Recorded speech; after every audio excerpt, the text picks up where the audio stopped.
Bonjour les amis, ça va, comment allez-vous? Aujourd'hui, nous sommes le 11 mars 2026 et je vais vous partager avec vous ce que j'ai lu dernièrement.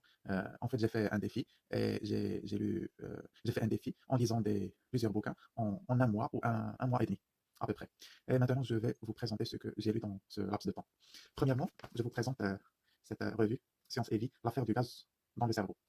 C'est une édition parue en juin 1992. Elle traite elle traite cette affaire du gaz dans le cerveau, comme vous pouvez le voir sur la couverture, et plein d'autres sujets, comme par exemple, euh, comme par exemple la guerre des manuscrits de la mer morte fait de nouveaux rages, par exemple cet article-là.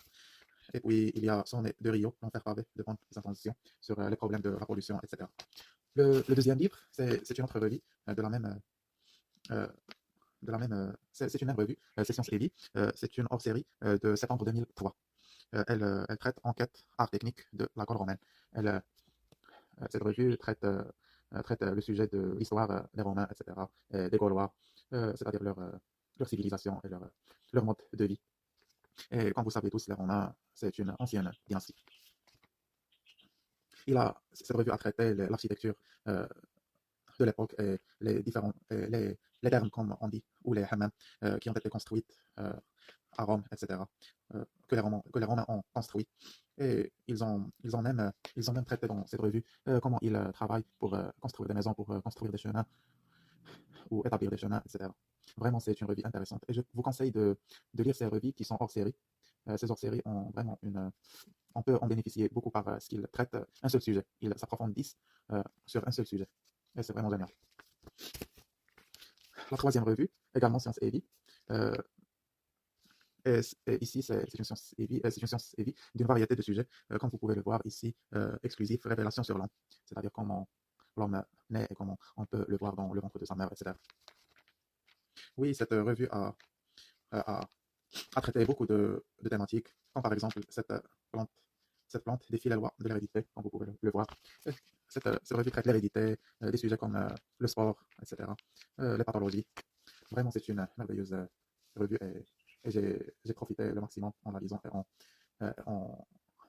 vraiment, j'ai bénéficié et j'ai appris beaucoup de choses sur différents sujets, etc. La troisième revue, c'est la même, également Science et Vie. C'est une hors-série. Celle-là, elle traite le sujet de l'hérédité. C'est une édition du mars 2005. Elle est un peu, elle est un peu récente. C'est pas comme la première qui était en 1992. Vraiment, euh, j'ai appris plein de choses de cette revue-là qui traite l'hérédité sur le domaine médical, etc. Et vraiment, il a discuté les travaux de Mendel, ce, ce prêtre qui a fait des recherches sur l'hérédité, etc. Elle a aussi discuté plein de choses comme par exemple les chances du métissage, etc. Les mélanges diversifient les populations. L'isolement contribue, oui, à les appauvrir, notamment par le phénomène nommé dérive. Vraiment une très belle revue. Ici, il y a les grandes énigmes du gène malade controverse, l'hérédité en génétique, comme un titre des sujets qu'elle traite. Ce magazine est vraiment très bien, Science et Vie. Je vous recommande d'en acheter parce qu'on apprend plein de choses à travers ce magazine-là. Vraiment. J'ai lu également Voyage au centre de la Terre de Jules Verne. Comme vous pouvez le voir, vraiment, c'est une longue nouvelle qui est très intéressante. Elle elle contient 372 pages. Cette, ce- cette longue nouvelle est vraiment intéressante. J'ai appris plein de choses à travers elle. Et comme on connaît que Jules Verne a fait des écrits très merveilleux, il fait, comme on peut le dire, la science-fiction. Il écrit sur la science-fiction, etc.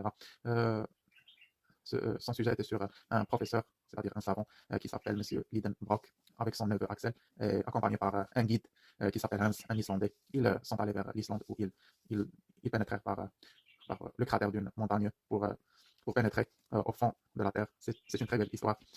Ils ont trouvé là-bas, ils sont descendus vers le centre de la Terre, alors ils ont découvert une grande mer qui contenait des animaux et des plantes, des plantes anciennes, c'est-à-dire comme les dinosaures ou bien des poissons des âges anciens, etc. Vraiment, c'est un merveilleux ouvrage de Jules Verne, car cet écrivain, il met dans ses écrits ce qu'on appelle, il introduit des choses scientifiques, des choses qui ont rapport avec, euh, avec tout ce qui est en rapport avec la science. Comme on le voit ici dans ce livre, il a introduit le domaine de la minéralogie. La minéralogie, oui, c'est ça. Il a cité de types de roches, etc. Le schiste, le granit, le micaschiste, etc., etc. Vraiment un livre très intéressant que j'ai profité pleinement. Et pour terminer, sans oublier, j'ai lu également dans ce mois et demi les prolégomènes d'Ibn Khaldoun, ou bien Muqaddimat Ibn Khaldoun, ce livre aussi très intéressant de ce grand écrivain qui a révolutionné la pensée des années.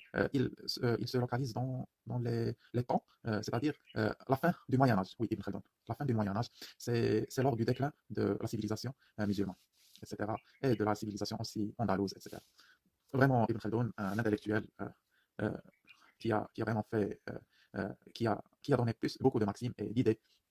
Euh, et vraiment, c'est un écrivain intelligent car il a initié la science de la sociologie. C'est l'un des fondateurs de cette science parce qu'il a mis dans ses prolégomènes, euh, euh, comment je peux le dire, il a mis l'histoire des musulmans, etc. Il a décrit avec vraiment une description minutieuse et bien, et bien étudiée et bien orientée aussi, avec comment les populations se développent et comment les civilisations déclinent, etc. Vraiment un intellectuel hors norme qu'on apprend beaucoup de lui. Et merci pour votre attention. Au revoir.